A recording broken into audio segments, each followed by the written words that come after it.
Haka gospel jong Matius lenong arpu pra dekot kat kendai hado arpo. Ujisu uhukum ki senran jong u ban leci kijat ban riu baro, ban penlong ki baro ki senran jong u. Udah hukum ru ban penbaptis ki haka kerteng ukpa ban ukon ban umensim bakon, ban hikai ki ban kongu yaka hukum jong u. Dei halor kane kanong rem, ban menta kasngi ukli do jong kajilan yamba Shillong uleng do sa jongi Archbishop Victor Lingdo harangkat ke jingya menjurlang ki council jong archdiocese lapan khasa artli ki parish bathamai kita ka parish Smith bat ka parish Tengah.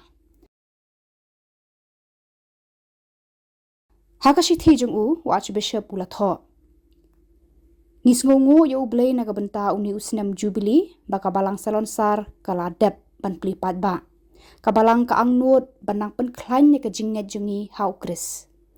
Haka pastoral plan arhajar arpusau jong ka jelan yamba Shillong ngirapan pau ya ka jing angnot banang penkhai ki parish haka jelan yamba naga benta ka jing syakri ka bakham janai ki para banget haki jaka ba pher. Daka basyanya ha ublay menta kasngi arpu ar tarik kala lengkot arhajar arpusan ngishem ya kani kalat ban penpenapat ba hapi baro ba ngin sapen khat ma ya ka parish Smith parish Letkor ba ya ka parish Tengah parish Bernihan. Ketika keruo bala soy do Archbishop ula tho ruba. Ya ka parish Tengah an sapli pat ba hakasngi utrai. Kalai pau tarik ula ber arhajar arpusan ba ya ka parish Smith hakasngi utrai ka arpu khandai tarik ujeliu arhajar arpusan.